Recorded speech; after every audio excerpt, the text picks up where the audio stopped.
वाचे वदता शिवनाम तयाने पाती कृत काम धर्मार्थ काम मोक्ष शिव देखाता प्रत्यक्ष एका जनार्दनी शिव निवारी करिका साधू असे माझे बोलण्यात आहेत असं सांगितल्यानंतर वासुकीला आनंद झाला. वासुकीनं त्याला ठेवून घेतलं बाबा पावनचाराला. किती दिवस पावनचार? एक नाही दोन नाही तब्बल 3 वर्षापर्यंत. इकडे हे श्रीमंतिनी वगैरे चित्रवर्मा हे सगळं विसरला असतो. आपला सासरा बाप तो इंद्रसेन सगळं विसरला, त्याचा बाप वगैरे सगळं. हा त्याच्यामध्ये आनंदात राहायला लागला. एके दिवशी त्याला अचानक आठवण आली आणि वासुकी जवळ गेला, रडायला लागला, गवया करायला लागला. हे काम करा प्रभू, मला परत पाठवा. म्हणजे कुठं? माझी सुंदर अशी पत्नी आहे श्रीमंतिनी, माझी वाट पाहत असेल, मला पाठवा. सांगितलं वासुकीने चिंता करू नको. त्याला 1000 नागांचं बळ दिलं आणि सांगितलं चिंता करू नको, जेव्हा तू मला आठवण करशील तेव्हा मी तुझ्या कामाला येईल. असं सांगितल्यानंतर हे बघा, ही एवढी कृपा त्याच्यावर का? तो महादेवाचा भक्त आहे हे माहीत पडल्यानंतर ही कृपा आहे. त्याच्या अगोदर होती कृपा? अजिबात नाही. एखाद्याच्या लोकांमध्ये अचानक गेला असता तर त्याच्यावर कृपा केली नसती, पण महादेवाचा भक्त आहे म्हणून. थोडं 2 मिनिटं डोक्यात आणा. इथं आपला काहीही संबंध नसताना या कॉलनीला मी ओळखत नाही, अशा स्थितीमध्ये इथं आलो असतो, तुम्ही एक दिवस सुद्धा मला जीव घातला असतो, हे लक्षात ठेवा. पण या ठिकाणी देवाचा भक्त आहे, देवाचा साधक आहे, या हिशोबाने इकडे आलोय म्हणून तुम्ही एवढा सगळा पावनचारा सगळं करत आहात. याला कारण आहे, तुम्हा आम्हाला जर किंमत आहे ती देवामुळे आहे. देवाशिवाय आपल्याला किंमत आहे का? शून्य आहे. मी हेच वस्त्र सोडून दुसरं इतर वस्त्र करून माळा काढून टाकली, दुसरं वागायला लागलो तर हा सन्मान शून्य व्हायला वेळ लागणार. तो देव, त्याची भक्ती जोपर्यंत तुम्हाला सन्मान आहे, तो सन्मान तुम्ही जो सन्मान करत आहात तो योगेश महाराजचा सन्मान नाहीये, तो महादेवाचा सन्मान आहे. हे निमित्त आहे फक्त. तो आकारामध्ये येऊ शकत नाही म्हणून तुम्ही आकार ज्याला आहे त्याच्याकडे पाहून तुम्ही त्या भक्तीने भावनेने तुम्ही पूजा करतात, तुम्ही हार गळ्यात घालतात, ते सगळं करतात, कारण तुमचा भाव आहे तो आकारावशी भाव आहे तुमचा. वास्तविक पाहता तो भगवान निराकारच आहे.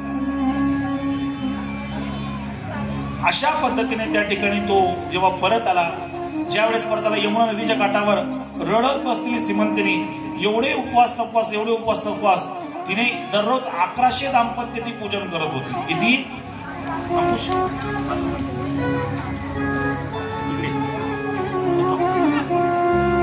1100 दाम्पत्यांचं पूजन करत होती. 1100 दाम्पत्य झाली शरीराने. इतका उपवास, इतका उपवास, इतका उपवास ती पुरुष झाली. महिला मंडळ तुम्ही सुद्धा उपवास तापवास जास्त करताना आहे ना, शरीराला फार त्रास होईल असा उपवास करू नका.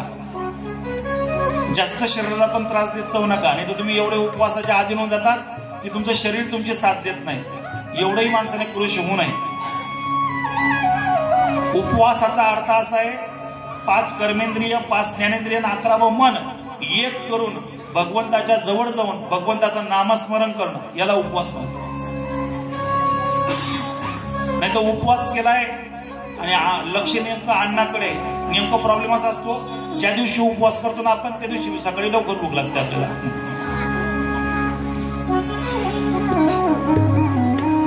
आणि नेमकं त्याच दिवशी नेमका चांगला पाहुणचार होतो घरामध्ये, चांगला स्वयंपाक होतो, मनाला पस्ताव होतो, कथा उपवास राही घ्या.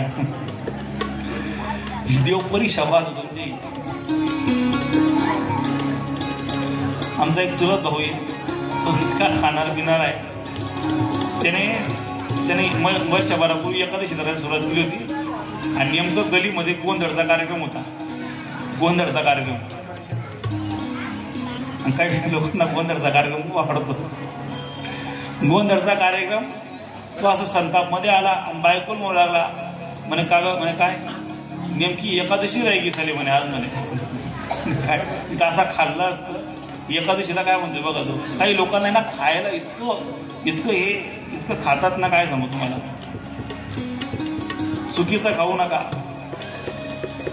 मायको अशा पद्धतीने त्या ठिकाणी त्या श्रीमंतिनीने उपवास करून खुश शरीर झालंय का? तिने आपल्या पतीविषयी तिच्या मनामध्ये आस्था आहे.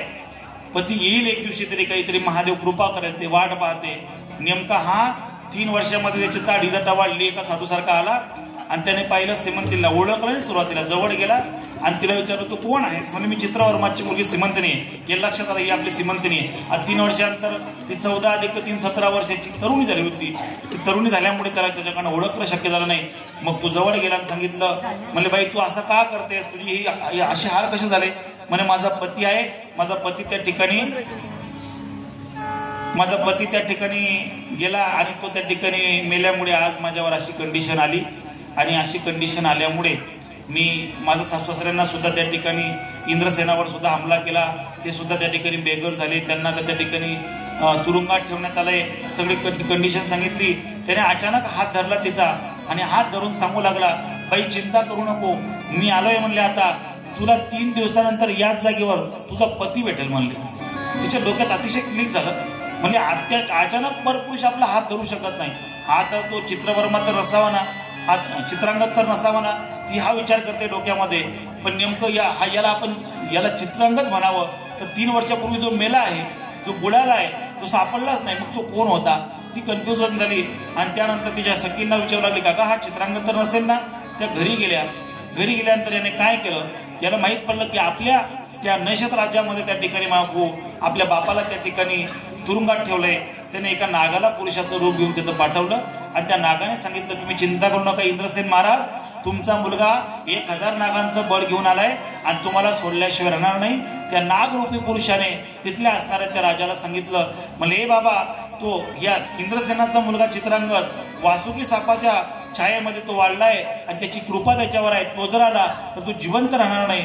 त्याने घाबरून सगळं राज्य आपोआपच त्या राजाला देऊन टाकलं आणि देऊन टाकल्यानंतर बघा, एका दिवसामध्ये सगळं संपलं होतं. परत एका दिवसामध्ये महादेवाची कृपा झाल्यामध्ये परत पटापट सगळं मिळत गेलं आणि मिळाल्यामुळे त्या ठिकाणी तो त्या ठिकाणी परत आपल्या वडिलांकडे गेला, आई वडिलांना घेतलं, इकडे निरोप पाठवला या चित्रवर्माला, बाबा रे तुझा जावई सुखरूप परत आलाय. दोघं परत जवळ आणले गेले आणि दोघांचा सुंदर असा विवाह लावण्यात आला. आणि दोघांचा विवाह लावल्यानंतर चित्रांगद आणि सीमंतिनी दोघांनी पती पत्नींनी 1.25 लक्ष जोडप्यांची महादेव आणि पार्वती म्हणून पूजा करून त्यांना त्या ठिकाणी जीव घातलं, यथोचित दान सन्मान केला. शिवलीला अमृतामध्ये त्या ठिकाणी उपाय सांगितलाय, जर आपला पती नेहमी आजारी राहत असेल, आपल्या घरामध्ये नेहमी आजारपण असेल, तर त्या ठिकाणी किमान तुमच्या परिस्थितीनुसार 1 असेल किंवा 11 असेल 21 असेल अशी जोडपे त्या ठिकाणी आपल्या घरी बोलावून त्यांना जीव घालायचं आणि जीव घालून त्यांचं पूजन करायचंय. पूजन ह्या भावनेने करायचंय की आपण भगवान शंकर आणि पार्वती आई साहेब यांचं पूजन करत आहोत. ह्या भावनेने जर आपण पूजन केलं तर तुमच्या पतीला त्या ठिकाणी रोगांपासून मुक्ती मिळेल आणि खऱ्या अर्थाने त्याला दीर्घायुष्य प्राप्त होईल, त्याला अकाल मृत्यू येणार नाही. असा सुंदर उपाय या शिवलीला अमृतकथेच्या माध्यमातून सांगितला आहे. आपल्याकडनं शक्य होईल त्या पद्धतीने आपण करायचं आहे. कोणी 1 जोडपं जरी जीव घातलं तरी पुष्कळ आहे, 11 जीव घातले तरी पुष्कळ आहे. फक्त मनामध्ये भाव असा असावा की आपण जीव कोणाला घालतोय, कोणाला जीव घालतोय, महादेव पार्वती साहेबांना.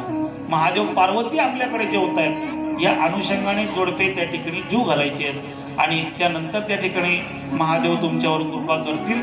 अशा पद्धतीने त्या ठिकाणी या चित्रांगद आणि चित्रवर्मा या दोघं सासऱ्या जवयांनी एवढं मोठं पूजन ठेवलं, यथोचित सगळ्यांना दान सन्मान केला. फक्त एक काम करत चला, असे जोडपे जेव्हा जीव घालायचे आहेत ना, तेव्हा ज्या गरजू आहेत अशा लोकांना खाऊ घाला. किमान मला असं वाटतं, नाही तर गरायलाच ते खाऊ घालूच नका तुम्ही, त्यांना खाऊ घालायचं ते नाही म्हणतात, असं नाही करायचं.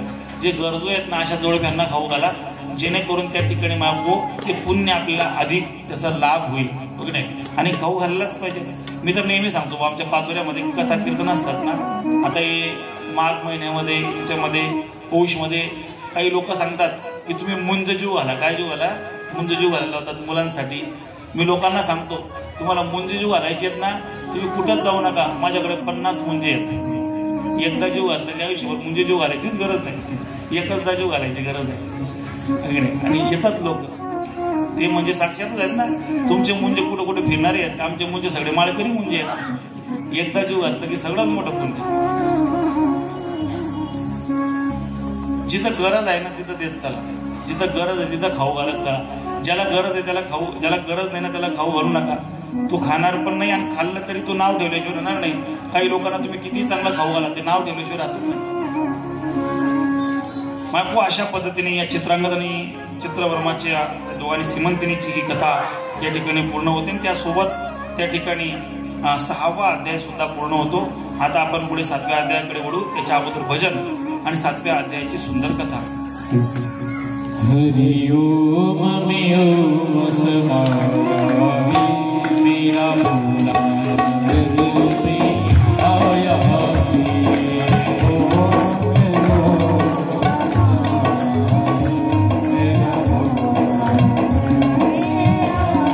ज्याला वाटतं ते उभं राहून सुद्धा आपल्याला घेऊ शकतात.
की नमः पार्वते पते हर हर महादेव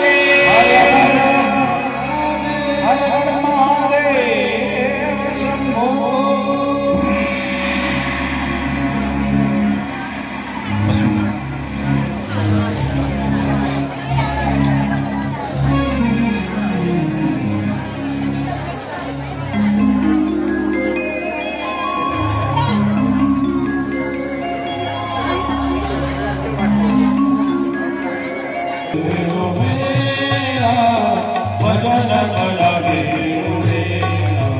हरि मुखे मना हरि मुखे मना हरि मुखे मना हरि मुखे मना हरि मुखे मना हरि मुखे मना पुण्याची गणना कोण करी पुण्याची गणना कोण करी पुण्याची गणना कोण करी आपण बोलत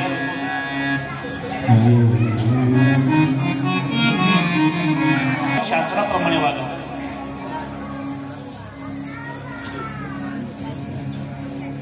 तुम्ही दोघ जण तिकडे जा जरा, दोघं इकडचे, तुम्ही जा तिकडे पुढे. हे पोरांनो जागा सोडा मध्ये जागा केल्यानंतर मायबाप हो अनेक दिवस त्या ठिकाणी दिवसामागून दिवस गेले.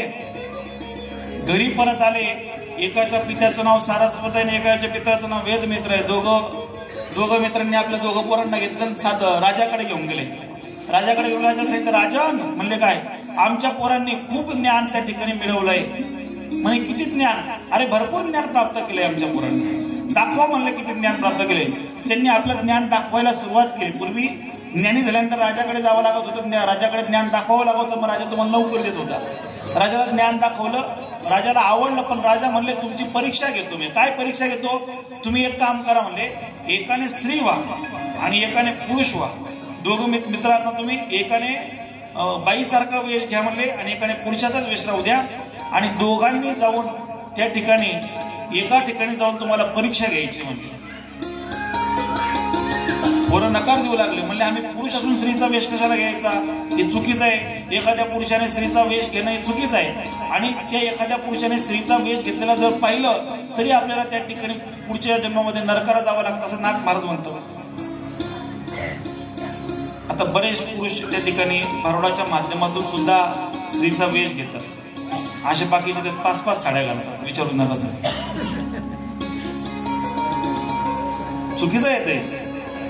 पुरुषाने स्त्रीचा वेश घेऊन त्या ठिकाणी काही करणं हे जरा विचित्रच आहे. असं मी त्याच्यावर भाष्य करणार नाही. मग काही लोक मला बोलतात, महाराज तुम्ही खूपच शास्त्र सांगतात नाही, आम्हाला आमच्या पद्धती जगू दे बाबा, तुम्हाला पटेल ते करा. घडलं असं, त्या राजाज्ञा अशी असते की ती पाळावीच लागते. राज आज्ञा, गुरु आज्ञा या दोघा आज्ञा पाळाव्याच लागतात. आणि अलीकडे तिसरी आज्ञा निघाली आहे. एक राज आज्ञा, एक गुरु आज्ञा आणि तिसरी पत्नी आज्ञा. एकदा राजाची आज्ञा नाही पाळली चालेल, गुरुची नाही पाळली चालेल, पण जर त्यांची आज्ञा नाही पाळली तर विचारून नका मग तुम्ही, डायरेक्ट तांडवच होता घरामध्ये, तांडव. तुम्ही घरी म्हणा ऐकतच नाही. खरं सांगा महिला मंडळ, तुम्हाला लग्न करताना काय वाटतं बरं? आपला नवरा कसा असावा? कसा असावा? आपलं काय म्हणलं तू? चांगला असावा, ऐकणारा असावा. कसा असावा? प्रत्येक स्त्रीचं असं म्हणणं असतं की आपला नवरा आपला ऐकणारा असावा. आणि प्रत्येक पुरुषाचंही असं म्हणणं असतं की आपली पत्नी कशी असावी? ऐकणारी असावी. दोघं एकमेकांचं ऐकत नाही, अख्खं आयुष्य वाटणार जातं. त्यांचं पाहून पोरं पण त्यांचं ऐकत.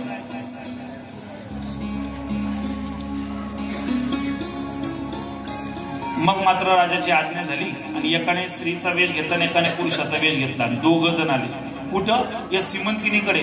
जी सीमंतिनी भगवान शंकर आणि पार्वती आई साहेब समजून हजारो जोडप्यांना बोलवत होती दररोज. आणि त्या जोडप्यांना जीव घालून त्यांचं पूजन करत होती. त्या जोडप्यांच्या रांगेमध्ये दोघं आले. या महाराज या.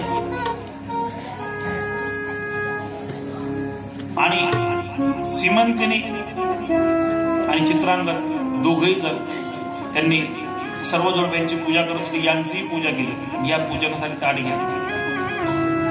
हो महाराज ताट घ्या. हा दोघ जण घ्या ना, येत तुम्ही पण.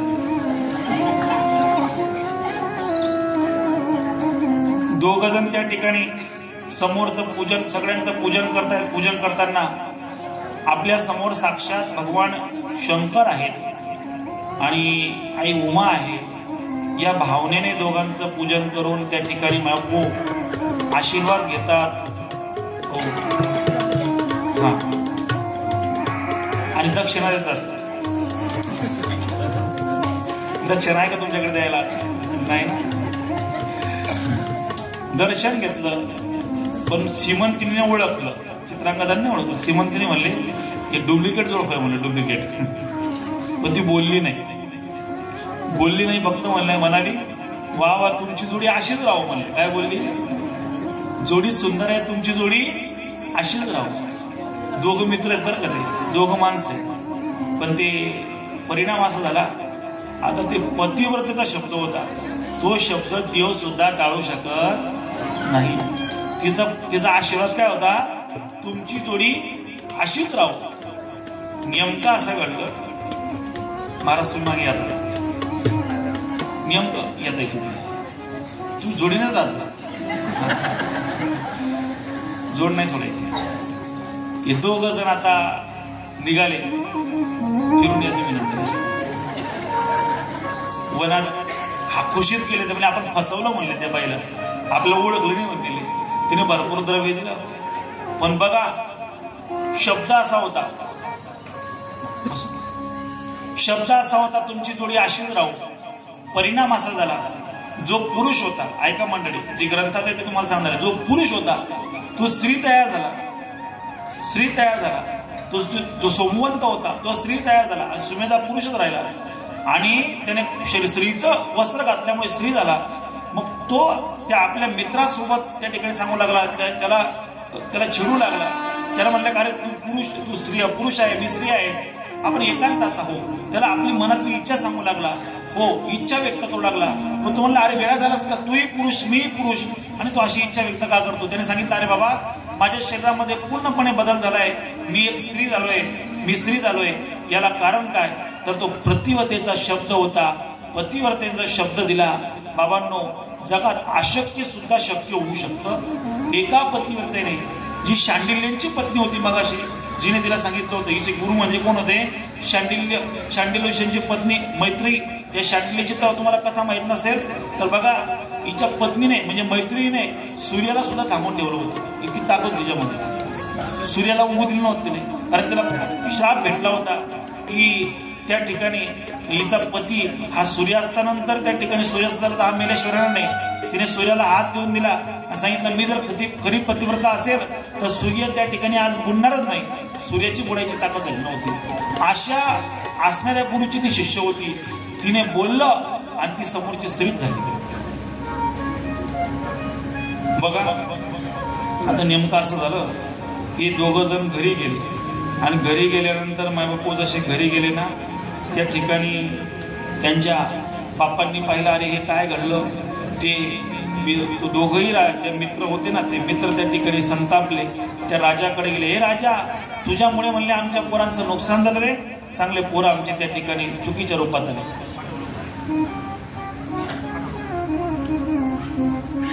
आमचे पोरं अरे काय घडलं यांचं. मग आता काय करावं? म्हणे या दोघांचं रूप पलटण्यासाठी आपण यज्ञ करू. राजाने यज्ञ ठेवला, मोठा यज्ञ ठेवला, पण यज्ञामध्ये सुद्धा काही त्या ठिकाणी प्रभाव झाला नाही. शेवटी राजाला लक्षात आलं अरे आता आपल्याला काहीतरी करावं लागेल. राजाने काय केलं? देवीची भक्ती करायला सुरुवात केली. त्याला वाटलं आपण देवीची भक्ती करू आणि देवीला आपण प्रसन्न करून घेऊ. त्याने सुंदर असा गोंधळाचा कार्यक्रम त्याच्याकडे ठेवला. का? गोंधळ ही सुद्धा भक्तीच आहे. गोंधळाचं स्वरूप आजकाल बदललंय लोकांनी, पण गोंधळ सुद्धा भक्ती आहे. आणि त्याने जगदंबेचा गोंधळ मांडला. त्या ठिकाणी जगदंबेला प्रसन्न करण्यासाठी जगदंबा माता पुढच्या 5 मिनिटांमध्ये आपल्यामध्ये येणार आहे. आणि त्यासाठी राजाने मांडलेला गोंधळ आणि त्याच्यामध्ये तो येणारा आनंद आपण घेणार आहोत. अनादि अंबिका अंबिका भगवती अंबिका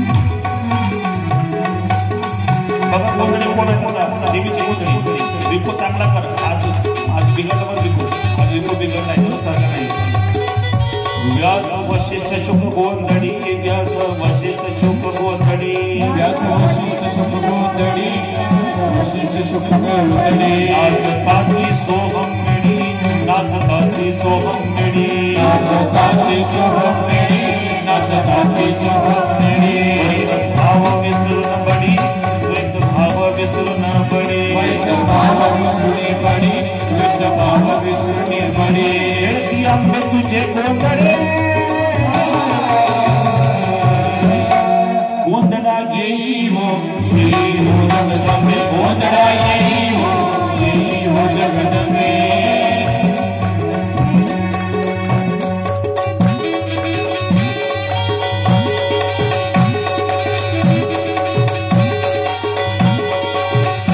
मुकुटमणी पुंडलिक मुकुटमणी पुंडलिक मुकुटमणी पुंडलिक मुकुटमणी पुंडलिक देवनायक स्तोत्री देवनायक स्तोत्री देवनायक स्तोत्री देवनायक घालतीस कौतुक गोंधळ घालतीस कौतुक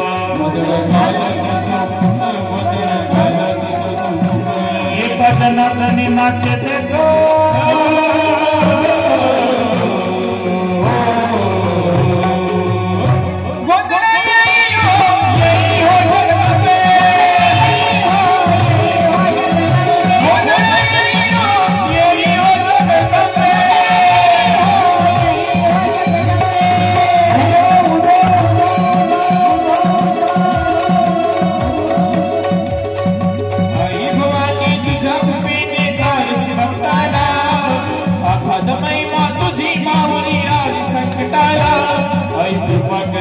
माझ्यावरी जागवी थोरात सारी आई कृपा करे माझ्यावरी जागवी थोरात सारी आज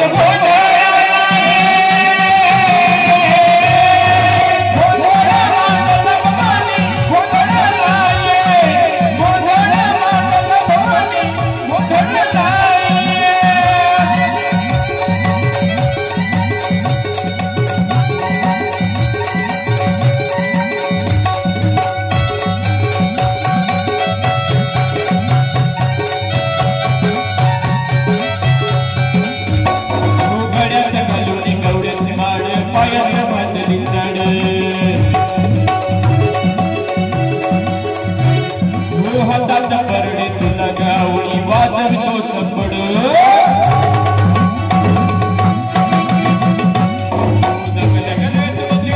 आली तुझं जगन माता भक्ती दाटून येते आई नाव तुझे घेता आई कृपा करी आम्हावरी नावती विराज सारी आई कृपा करी आम्हावरी जागावी थोरात आई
नदीच्या पंजाड आईचा डोंगर डोंगर माताना देवीचं मंदिर चालू जागर जागर डोंगर माझ्याना चालू जागर जागर डोंगर माझ्याला एक घाटी भंडार दुर्गटून ते अंधार आलो दोन गुण डोंगर गुण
उमापति महादेव की जय। बोलिए अम्बे मात की नमः पार्वती पते हर हर हर हर हर महादेव।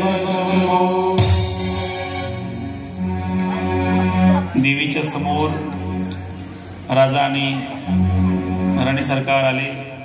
या तुम्ही दोघं या पुढे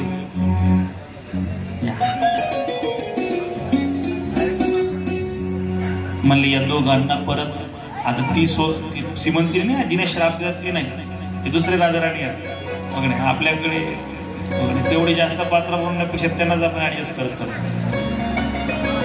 ज्या राजामुळे ते श्रीमंतिनीच्या या ठिकाणी परीक्षा घ्यायला तो राजा आहे. आता राजा सरकारला सांगितलं, राजा म्हणजे आई साहेब म्हणले काय याला परत स्त्री पुरुष करून दे म्हणले. स्त्री झाली नाही, याला पुरुष कर म्हणले. जगदंबा मातेने सांगितलं म्हणले, बाबा रे भोलेबाबाने मी काय भोलेबाबांनी जरी ठरवलं तरी पतिव्रतेचा शब्द त्या ठिकाणी फोल ठरवू शकत नाहीत. पतिव्रतेने दिलेला शब्द हा आम्हाला सुद्धा त्या ठिकाणी ऐकावा लागतो. ही पतिव्रतेची ताकद आहे. ही आता पुरुष होऊ शकत नाही, ही स्त्रीच राहील. हिचं नाव सोमवंत होतं ना, आता हिचं नाव सोमवती ठेवा. काय ठेवा? सोमवंती. आणि याचं नाव सुमेधाच राहील. या दोघांचा विवाह होईल आणि याच्यापासून असा सुंदर असा पुत्र जन्माला येईल. तो पुढे जाऊन पृथ्वीवर राज्य करेल. आणि ही सगळी महादेवाची इच्छा आहे. विचार करा मंडळींनो, महिला मातांनो, महादेवाची भक्ती करायला आपण जातो, मान्य आहे, सगळं खरंय. पण महादेवाला सुद्धा वाटतं की माझ्या अगोदर हिने तिच्या पतीची सेवा करायला पाहिजे आणि नंतर माझे पडी यायला पाहिजे. हे या कथेतून लक्षात येतं. तुम्ही जर पतिव्रता झाल्या तर महादेव सुद्धा तुमचा शब्द ओलांडू शकत. बायांना आवडलं नाही बरे पतिव्रता व्हायचं. काड्या सुद्धा वाटत नाही. तुम्ही असं काय करता? पतिव्रता म्हणजे काय असं नाही सांगा. तुम्हाला 24 तास पाय दाबत बसा असं नाही सांगत. तसे पाय दाबले तर चांगलं आहे. पाय दाबायला पाहिजे. पाय दाबले ना तर फायदा असा आहे, ज्या वाया माणसाच्या पाया दाबतात. आता माणसाच्या पायामध्ये शनी असतो, तुमच्या हातावरच्या अग्रभागामध्ये त्या ठिकाणी मंगळ आहे, ते लक्ष्मी त्या ठिकाणी वास करते, कराकडे बसते लक्ष्मी. आणि तो जर हात आपल्या पतीच्या पायाला लागला तर घरामध्ये पैशांची कसलीच कमी होत नाही. रेलचेत पैसा येतो. फक्त संध्याकाळी घरी पती आल्यावर पाय दाबायला पाहिजे. हा उपाय आवडला नाही त्यांना. फक्त त्या पाय नेमका घरी यायला पाहिजे. तिथं पाय नेमका घरून येतं, पाय दाबायचं काय फायदा आहे?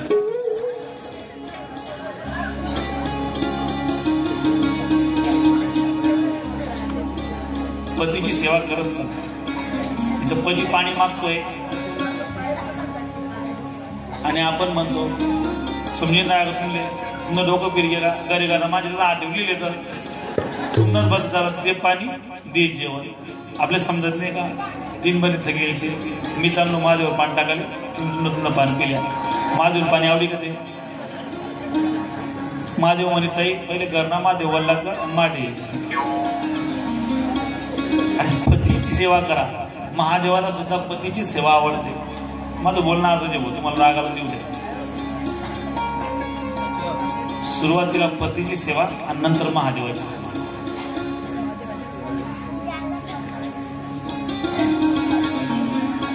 खूप महत्वाचं आहे. तुम्ही बाहेर मोठ्या मोठ्या महाराज लोकांचं दर्शन घेतायत, पाया पडतायत, 8-8 दिवस सेवेला जातायत आणि घरी जर माणसाशी व्यवस्थित बोलत नसतील तुमची सगळी भक्ती शून्य आहे. शून्य आहे. कुठे महाराजाच्या सेवेला जाऊ नका आणि कुठे जाऊ नका. घरच्या महाराजाची सेवा चांगली करा. फक्त घरना महाराजाची नियम करा. एकाला नाही बोलत, दोघांना बोलतो. सेवा करण्यासारखं राहायला हवं. लक्ष्मी मातेच्या हातात काय कर सांगा बरं. लक्ष्मी माता काय दाबते? पाय दाबते. मी एका गावाला सांगितलं, म्हटलं ताई लक्ष्मी माता सुद्धा पाय दाबते. ती ताई म्हणे महाराज लक्ष्मी माता नुसती फोटो काढा कुठे पोच दिले म्हणते म्हणे. लोक एवढं हुशार काय झालं फोटो काढायचं लक्ष्मी माताने पाय दाबणं बंद करते आतमध्ये. लोक हुशार काय झालं. अरे बाबा खराच पाय दाबत राहा असं सांगणार नाही तुम्हाला. पण एक लक्षात ठेवा पतीची या अनुसरणी पतीच्या मतानुसार वागा. पण एक लक्षात ठेवा पतीचं मत जर शास्त्राला अनुसरून असेल तर पतीचं मत आहे का, आणि जर पतीचं मत शास्त्राला अनुसरण नसेल तर पतीच्या विरोधात गेलं तरी हरकत नाही. तो पती शास्त्राच्या मतानुसार वागायला पाहिजे तर त्या पतीच्या मतानुसार वागायला. आणि पती जर चुकी सांगितलं का त्याला वागायचं. कधी कधी असं होतं ना पुरुष मंडळी माफी मागतो तुमच्याकडे, आपल्यापेक्षा निर्णय क्षमता स्त्रीकडे अधिक असते. आपण तरी निर्णय घेताना गडबड गोंधळ होतो, कोणाला विचारावं असा आपल्या मनात प्रश्न निर्माण होतो. पण आपल्यापेक्षा घरातल्या महिला मंडळ उत्तम निर्णय घेतात. म्हणून देशाची अर्थमंत्री कोण आहे निर्मलाताई ना. निर्मलाताईला का अर्थमंत्री काय केलं तर माहिती बाया पैशांचा विनियोग योग्य त्या ठिकाणी लावतात आणि व्यवस्थित उपयोग करतात. म्हणून शासनाने एका स्त्रीच्या हातात अर्थ खातं दिलंय. देशाचं अर्थ खातं स्त्रीच्या हातात आहे असं नाही. तुमचं आमचं सुद्धा घरातलं अर्थ खातं कोणाच्या हातात आहे. कोणाच्या हातात आहे. तुमच्या हातात. इकडे तुमच्या गुजरातमध्ये बरं आहे लाडकी बहीण योजना नाही आहे का तुमच्याकडे. किती किती 1500 2100 तर थांबा ना.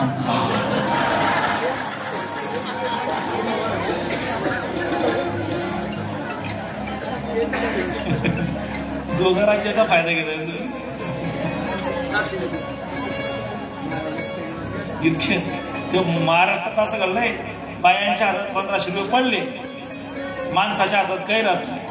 तो माणूस विचारत जातो तंबाखू पुढील 10 रुपये सकाळी ओढल्या तंबाखू पुढील 10 रुपये. काय जिंदगी झाली व माणसाची लई अवघड आहे. मी तर तिकडे महाराष्ट्र शासनाला सांगणार आहे बाबा रे अरे माणसांना बी 1000 रुपये महिन्यात आहे नवी विचाराचा खर्च पाहिजे निघत जाईल.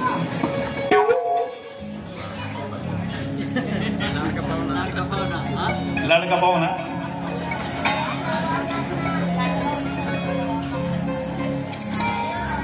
बघा ज्यांचे कोणाकोणाचे हप्ते चालू बरं म्हणजे हप्ता पडला कोणाकोणाचा हात वर करा इमानदारी म्हणा. वा बऱ्याच जणांचा पडला. आता तुम्हाला एक मंत्र सांगतो. जर तुम्हाला वाटत असेल सुरू राहावा हप्ता तर द्या इकडे सप्ताह एक हप्ता.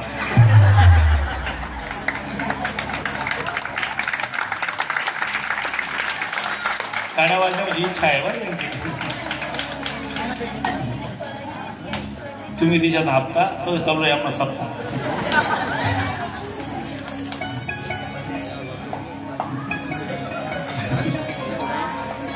आनंद आहे असो. तुम्ही महादेव सुद्धा पतिव्रतेचा शब्द टाळू शकत नाही. एका पतिव्रतेने ब्रह्मा विष्णू महेश तिघांना पाळण्यात टाकलं होतं. एका पतिव्रतेने. काय होतं त्याचं नाव सांगा बरं. कोण सांगा जोरात बोला. काय अनुसया. तिघांना पोर करून टाकलं होतं. विचार करा तुम्ही. एवढं सोपं नाहीये. पतिव्रतेची ताकद मोठी माय. फक्त पतिव्रते धर्म टिकवा. बाकी कोणाकडे जायची गरज नाही. देव सुद्धा तुमच्यावर कृपा केल्याशिवाय राहणार नाही. इतकं सोपं आहे. इतर कोणालाही जीव लावा तुम्ही काही फायदा नाही. आपल्या पतीला आपला पती आपल्या सोबत राहायला पाहिजे आणि आपली पत्नी आपल्या सोबत राहायला पाहिजे. दोघांचं प्रेम एवढं आतूर पाहिजे एवढं आतूर पाहिजे ना की जगात तुमच्यामध्ये कोणीही फूट पाडायला नको. नाहीतर कोणाच्या तरी सांगण्यावरून कोणीतरी तुम्हाला काहीतरी सांगितलं आणि त्याच्यावरून तुम्ही एकमेकांशी जर नाराज होत असाल तर मला वाटतं तुम्ही कुठेतरी चुकताय. असं करू नका. अरे खूप सुंदर आहे हे सगळं संसार. हा सगळं नातेसंबंध खूप सुंदर आहे. पण कधी कधी ना बाया बाहेरचं पाहून आपल्या घरात त्रास देतात, माणसं सुद्धा बाहेरचं पाहून आपल्या घरात त्रास देतात. असं करू नका. दोघं एकमेकांना ऍडजस्ट करा, समजून घ्या. जीवन त्याच्यातच आहे बाबा. नाहीतर मग इतकं कधी कधी असं होतं ना, मग भांडणं वाढली की मग आपोआप त्या ठिकाणी संसारामध्ये त्या ठिकाणी हो हो हो की वाद होतात आणि मग ते लोक अंतर होत पडतो. असं करू नका. नाहीतरी म्हातारपणी तुम्हीच एकमेकाला कामाला पोरं कामाला येत नाहीत. पुढचे 5 मिनिटं तुमच्यासाठी घेईल. महत्वाचं पोरांनो, इकडे बोल नका रे, बोल नका. यांना खुर्ची असेल तर बसायला द्या ना. नाही का खुर्ची? इकडे उभे राहा तुम्ही, इकडे उभे राहा. तिकडे दोन उभे राहा. मी तुम्हाला एक महत्वाचे 5 मिनिटं तुमचे घेईल, मी सांगून जाईल. आजकाल प्रॉब्लेम काय झालाय बघा. कुंभमेळ्यामध्ये एक बाबा व्हायरल झाला. असे बरेच जण व्हायरल झाले. एक बाबा व्हायरल झाला, IIT वाला बाबा. तो व्हायरल झाला. IIT मध्ये होता आणि त्याच्यानंतर तो अचानक त्याला तो इकडे कुंभमेळ्यामध्ये आला आणि साधू झाला. त्याने त्याचा एक इंटरव्ह्यू मधला एक शब्द मला जरा पोचला आणि ते तुमच्या समोर बोलावं असं मला वाटलं. तो काय म्हणाला माहितीये की लहानपणी मला माझ्या आई वडिलांनी प्रेम दिलंच नाही. मी त्यांच्याकडे प्रेम मागायचो आणि ते मला पैसा द्यायचे. काय द्यायचे? पैसा. म्हातारपणी आपली मुलं आपल्याला वेळ देत नाही. याला कारण तेवढंच महत्वाचं आहे. तुम्ही तरुणपणे जेव्हा असतात तेव्हा तुम्ही तुमच्या पोरांना वेळ देत नाही, म्हणून म्हातारपणात मुलं तुम्हाला वेळ द्यायला तयार नाही. आई वडील, आई तिच्या कामात व्यस्त आहे, ती तिच्या कामामध्ये तिच्या मैत्रीमध्ये व्यस्त आहे. बाप कामावर आला की मुलाशी गोड बोलायला तयार नाही. पोरगं जवळ आलं, तुम्ही मुलांशी हितगुज करत चला, तुमच्या मुलीशी बोलत चला, मुलाशी बोलत चला, त्यांना वेळ द्याकडे. पोरांना तुमच्या वेळेची गरज आहे. तुम्ही पैसा कमवण्यामध्ये एवढे व्यस्त झाले की तुमच्या मुलांची तुम्हाला बोलायला वेळ नाही. अजून तरी आपण इकडे बरेच लहान शहरामध्ये, मोठ्या सिटीमध्ये पोरं बापाला ओळखी ना. बापा सुद्धा ओळखत नाही पोरं की आमचा बाप आहे की नाही, कोण आहे त्यांना माहित नाही.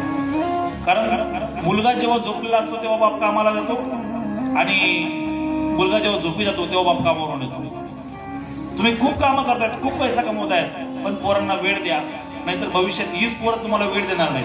ते सुद्धा म्हणतील तुम्हाला पैसे लागतील, पैसे घेऊन टाका, पण आम्हाला त्रास देऊ नका. काही 1 कोटी 2 कोटी घेऊन टाका, तुमचे पैसे भरून आम्ही एखाद्या चांगल्या वृद्धाश्रमामध्ये व्यवस्था करतो, तिकडे थांबा, आम्हाला त्रास देऊ नका, आम्हाला आमचं करिअर करू द्या, आम्हाला आमचा संसार पाहू द्या, आम्हाला तुम्हाला वेळ द्यायला वेळ नाही, तुम्ही पैसा घ्या, अशी कंडिशन होते. वृद्धाश्रमामध्ये आईबाप आहेत आणि त्यांची पोरं विदेशात आहेत, त्यांना यायला वेळ नाही, त्यांनी पैसा पाठवून दिला. अवघड आहे, खूप इतके विचित्र आहेत ना. वृद्धाश्रमामध्ये असणारी एका आईने आपल्या मुलाला पत्र लिहिलं आणि सांगितलं, बाबा रे मला ठेवायला येऊ नको, पण एक काम करतो. म्हणले काय काम करू? मी ज्या वृद्धाश्रमात राहते त्या वृद्धाश्रमामध्ये पंखे नाही आहेत, फॅन नाही आहेत, मग त्याला 10-12 पंखे तू दान करून टाक. त्याने विचार केला की आईने असं का सांगितलं असेल आपल्याला, की आई तर मरणार आहे, आई तर मेली सुद्धा, मग तिने पंखे का दान करायला सांगितलं?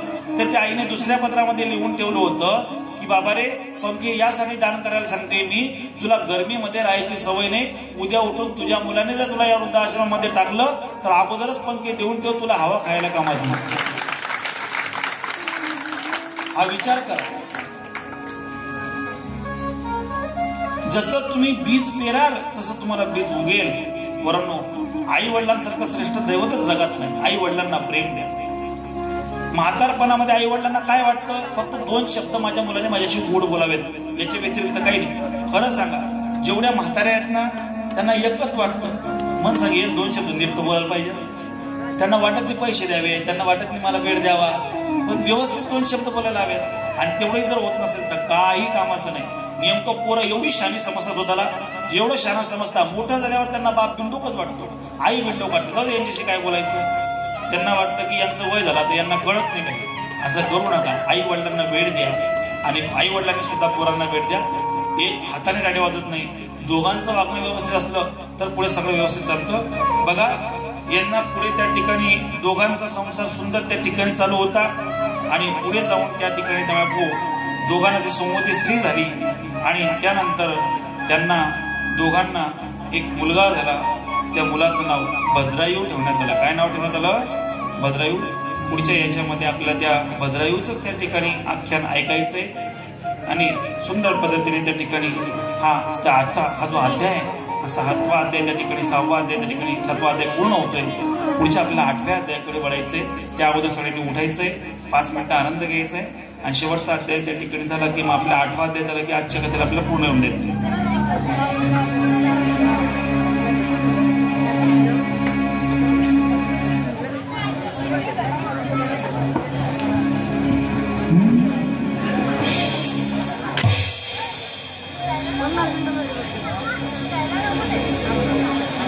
उठूनचा सुंदर नाचून आनंद घ्यायचा. महाराज ही सूचना आहे.